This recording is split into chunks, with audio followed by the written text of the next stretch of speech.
Right now, we are midway through 2024. If you can't buy a smartphone that costs around 4,000 to 6,000 ringgit, you can always go for mid-range smartphones because mid-range smartphones are getting better every year. So in this video, I will show you the top 5 mid-range smartphones under 3,000 ringgit. Just because I said 3,000 ringgit, it won't be lesser than 2,500 ringgit. If you are new here, make sure you hit the subscribe button and turn on the notification so that you won't miss my videos. In the 5th place, we have Vivo V30 Pro 5G priced at 2,599 ringgit. I chose this device because if you look at the cameras, every lens is certified with size optic standard, which means it takes more light and it will improve the image quality and also the color accuracy. So at the back, as you can see, the main camera, the ultra wide angle camera and the portrait camera will have the same 50 megapixels. And the Aura Light 3.0 with dual color temperature will brighten up the images taken from this camera. And the front, there is another 50 megapixel selfie camera with a dual LED flash. Both sides can record a video up to 4K at 30 FPS, but there is no 60 FPS option.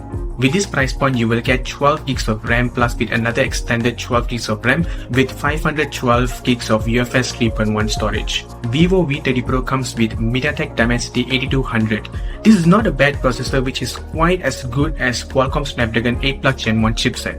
But this chipset works very efficiently when it comes to battery performance. But don't worry, you will get 80-watt fast charger included in the box that can charge 100% in just 48 minutes. This slimmest phone has 6.8-inch curved AMOLED display with 120Hz refresh rate. It can hit a peak brightness of 2800 nits. And it does have 2160Hz PWM dimming for eye protection. But it will only work if you bring down the refresh rate down to 90Hz. Other than that, you will get under-display fingerprint sensor. It has ultra-large smart cooling system, but it lacks stereo speakers. In the 4th place, we have Samsung Galaxy S23 FE priced at 2,999 ringgit. I'm sure many of you are not aware of this phone. This is the Exynos version of the S23 series. It has 8 gigs of RAM with 256 GB of UFS 3.1 storage. Samsung released 2 versions of S23 FE. The international variant comes with Exynos 2200 chipset, but in North America it will be released with Qualcomm Snapdragon 8 Gen 1 processor, and I'm not sure why they did that. This phone has 6.4-inch dynamic AMOLED 2X display with 120Hz refresh rate. It can hit a peak brightness of 1450 nits. For the cameras, nothing is special, but they do offer 8 megapixel telephoto lens together with 50 megapixel main lens and 12 megapixel ultra wide angle lens. And at the front, you will get 10 megapixel selfie camera.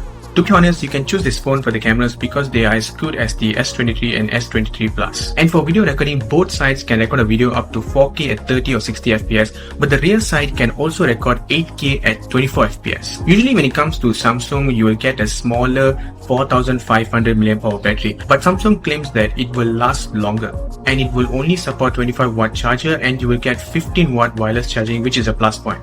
Other than that, you will get stereo speakers, under-display fingerprint sensor, and Samsung DeX is available. Okay, now we are entering top 3. In the 3rd place, we have Realme GT3 priced at 2,799 ringgit. I wanted this phone to be in the top 3 because of its price point. First of all, it comes with Qualcomm Snapdragon 8 Plus Gen 1 chipset. It has 6.7-inch AMOLED display with the only smartphone under 3,000 ringgit to have 144Hz refresh rate with a peak brightness of 1400 nits. And this is one of the smartphones in this list that comes with 16 gigs of RAM with 1TB of UFS 3.1 storage. And since the price is lower compared to the other smartphones, Realme had to make some sacrifices for the camera. They do have triple cameras with 50 megapixel main camera, 8 megapixel ultra wide angle camera and 2 megapixel macro camera. And at the front, there is a 16 megapixel selfie camera. You can record a video up to 4K at 30 or 60 FPS with the rear camera, but the front camera can only record a video up to 1080p at 30 FPS. Realme GT3 doesn't have a large battery because they are only offering 4600 mAh battery. But you do get 240Hz fast charger, and yes, it is included in the box. It can charge 100% in around 10 to 15 minutes, so you don't need to worry about the battery performance. Other than that, you will get stereo speakers, IR blaster, under-display fingerprint sensor. There is this pulse interface design which is more like a notification light. In the 2nd place, we have Nothing Phone 2 priced at 2,999 ringgit. This phone is very special because I'm sure many of y'all are not aware of this brand. This is the only smartphone under 3,000 ringgit that comes with 6.7-inch LTPO OLED display with 120Hz refresh rate that can hit a peak brightness of 1600 nits. It comes with Qualcomm Snapdragon 8 Plus Gen 1 chipset, and the variant that costs 2,999 ringgit, comes with 12 gigs of RAM with 256 gigabytes of UFS 3.1 storage. This is another smartphone that offers 50 megapixel main camera and 50 megapixel ultra wide angle camera. Nothing Phone 2 is still maintaining the dual camera setup at the rear side, and they are providing 32 megapixel selfie camera. Only the rear side can record a video up to 4K at 30 or 60 fps, and there is no 8K option, but it shouldn't be a deal breaker. And the selfie camera can only record a video up to 1080p at 30 fps. The battery is a bit smaller, which is 4700 mAh, but it will support 45 watt fast charger, and you will get 15 watt wireless charging support, together with 5 watt reverse wireless charging option.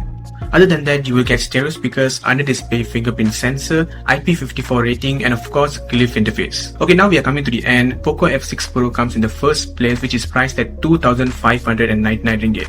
It was released recently, and I don't think any smartphone can offer this kind of specs for this price point.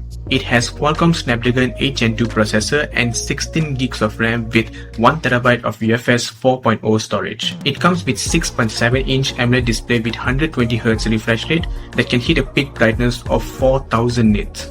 There is also 3840Hz PWM dimming for eye protection. But Poco F6 Pro gave us this spec and sacrificed a bit for the camera part. It has 50 megapixel main camera, 8 megapixel ultra wide angle camera, and 2 megapixel macro camera.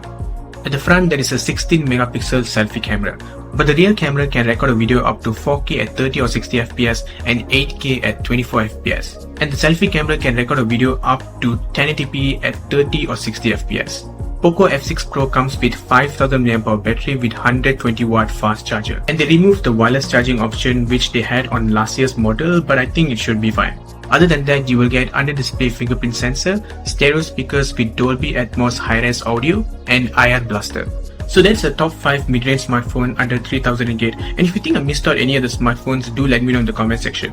Make sure you leave a thumbs up to this video and don't forget to hit the subscribe button. Thank you for watching and see you in my next video.